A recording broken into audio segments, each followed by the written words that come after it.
Dalam pergaulan di masyarakat dan pengetahuan di bidang hukum, seringkali kita mendengar perihal surat dakwaan dan surat tuntutan. Nah, teman-teman sekalian, simak video ini sampai akhir. Saya akan menjelaskan perbedaan antara surat dakwaan dengan surat tuntutan.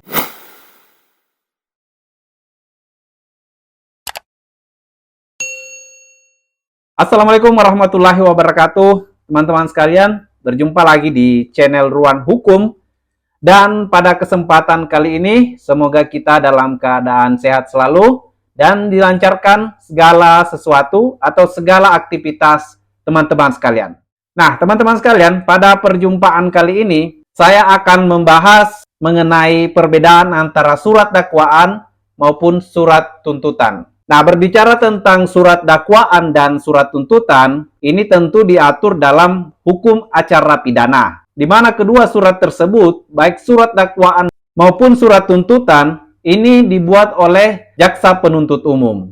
Jadi, berbicara hukum acara pidana, tentu yang pertama dimulai dengan proses penyelidikan dan penyidikan di kepolisian. Nah, kemudian setelah selesai di kepolisian, maka lanjut di kejaksaan. Di kejaksaan inilah yang kemudian membuat surat dakwaan untuk dibawa ke pengadilan dalam hal mendakwakan seseorang yang diduga melakukan suatu tindak pidana. Nah, yang pertama teman-teman sekalian, kita akan melihat dulu apa sih pengertian dari surat dakwaan maupun pengertian dari surat tuntutan. Jadi pengertian surat dakwaan adalah surat yang memuat konstruksi yuridis dalam suatu fakta yang didapatkan dari proses penyidikan, kemudian mengurai fakta-fakta tersebut dan merangkai fakta-fakta tersebut dengan unsur-unsur dalam suatu tindak pidana. Nah, ini dasar hukumnya diatur dalam pasal 155 ayat 2 Kitab Undang-Undang Hukum Pidana. Sedangkan yang kedua, surat tuntutan. Surat tuntutan merupakan surat yang memuat dakwaan terhadap terdakwa. Kemudian fakta yang ditemukan dalam proses persidangan, analisis terhadap fakta tersebut, pendapat terkait terbukti atau tidaknya suatu dakwaan, dan permintaan hukuman oleh jaksa penuntut umum atau JPU kepada majelis hakim. Dasar hukum untuk surat tuntutan ini diatur dalam pasal 182 ayat 1 Kitab Undang-Undang Hukum Pidana. Nah, perbedaan yang kedua adalah surat dakwaan ini berisi pasal-pasal apa saja yang didakwakan kepada terdakwa, tetapi belum berisi tuntutan, dan surat dakwaan ini dibacakan pada saat awal proses persidangan.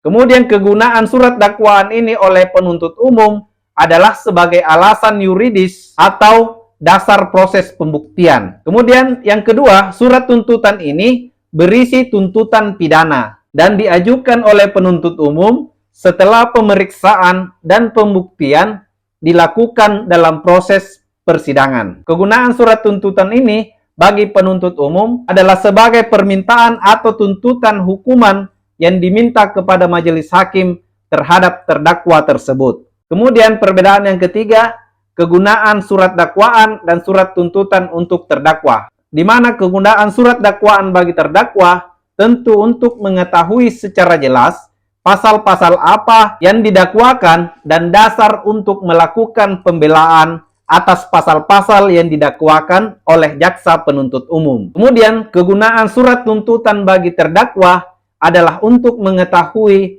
seberapa besar tuntutan atau hukuman pidana yang diajukan oleh jaksa penuntut umum. Nah, teman-teman sekalian, itulah tadi perbedaan antara surat dakwaan dengan surat tuntutan. Semoga teman-teman bisa memahami antara kedua surat dakwaan dan surat tuntutan ini yang dibuat tentunya oleh jaksa penuntut umum. Dan jika ada pertanyaan, silahkan tuliskan di kolom komentar. Begitupun jika ada masukan teman-teman perihal channel Ruang Hukum. Nah, demikian teman-teman sekalian. Semoga ini bisa bermanfaat untuk teman-teman sekalian. Dan saya akhiri dengan ucapan Assalamualaikum warahmatullahi wabarakatuh.